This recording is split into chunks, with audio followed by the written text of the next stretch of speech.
Hello, ka-MJH! Another day, another daily greetings of gratefulness. And today, si Batch ang i-feature natin from Surgery One. Hi, sir. Hello! Happy anniversary in advance. Happy anniversary din, sir. So ngayon, meron tayong games. So every day, bumubunot ng questions yung ating mga guests. Yay! So, hulaan mo. Okay. Pagsagutin mo yung tanong. Yon! Ano kaya to? At ang tanong, anong dokumento ang kinukuha para mapatunayang hindi ka kasal sa ibang tao? Senomar. Senomar, tama!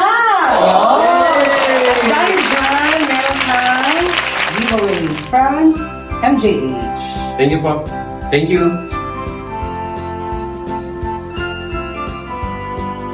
Mary Johnston, paano ko ba nakilala yan? Actually, nirefer siya ng kaibigan ng daddy ko, no?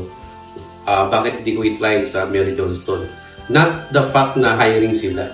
Una, malapit ang Mary Johnston sa pinatitirahan ko. Of course, may application process sila. Hindi lang basta-basta porket ni-refer ka. May certain examination sila. Pag napasan yung exam, well, doon na po interview with the bosses na. Mabibigat yung mga tanong sa akin kasi talagang tinitingnan nila yung background mo if you're really too fit to work with a very well-known institution here in Tondo. Pangalawa, bata pa lang po talaga ako. Talagang dito po ako dinadala ng magulang ko, ng lola ko. Actually, na-admit din ng lola ko dito. In time na yon, yung mga nurse na naka-duty doon, talagang very accommodating. Consultant natin, very active. Then, nakikipagtulungan sila sa amin kung ano na status ng lola ko.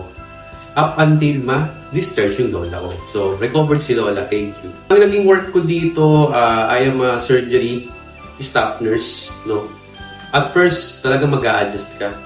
Well, wala namang madali. Lahat ng trabaho sa una, mahirap po yan. Pero, tip ko lang talaga, habang ginagawa mo siya everyday, nakikinig ka sa mga seniors mo, with your bosses, supervisors, makukuha mo rin siya. Up until darating ka sa point na kaya ko pala. Na-bless ako ng Mary Johnston. Una, career. Nung batch ko kasi sobrang hirap, no, mag-apply sa ibang institution because they're asking for a certain experience. But unlike here in Mary Johnston, you are very welcome. The fact na well-known din naman mo tayo na training institution. So, na-bless po nila ako sa career ko. Personal growth. Bakit ka mo? Kasi sabi ko nga kanina, una, magkakaroon ka ng doubt kung kaya mo. Pero with my friends, colleagues around me, my bosses, supervisors, baka kaya mo siya. Basta makikinig ka lang at isa sa puso mo. Na-bless ko po yung family ko kasi alam niyo ba, meron na akong dalawang anak, no? Dalawang anak. Ang sarap umuwi sa bahay na naka-nurse uniform ka. Why? Kasi nakikita nila yung progress ng career ko. Alam nila, si dad, nurse. So, sa school, makikwento nila yun. Spiritual sa family ko, ang Mary Johnston, very God-centered sila. Actually, 2 weeks ago, nag-retreat kami.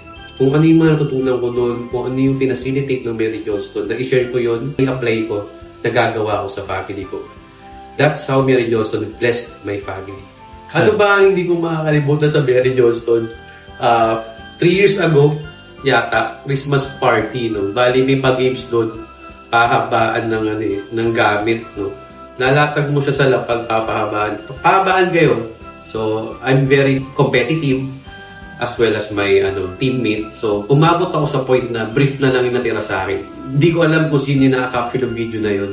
Pero may mga nag-video yun Yun hindi ko makakalimutan na experience ko sa Mary Johnston. Happy 118th anniversary Mary Johnston Hospital.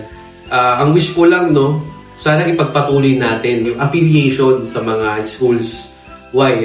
Actually now, preceptor ako ngayon. I'm very enjoying my moment with my students, sharing my knowledge, skills, character, attitude, habit, and routine.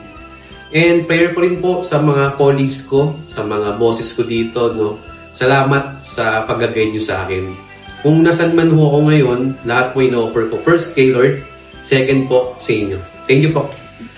Hi, I'm Batch Esedilla from Surgery Ward po. At ito ang Daily Greetings of Gratefulness ko.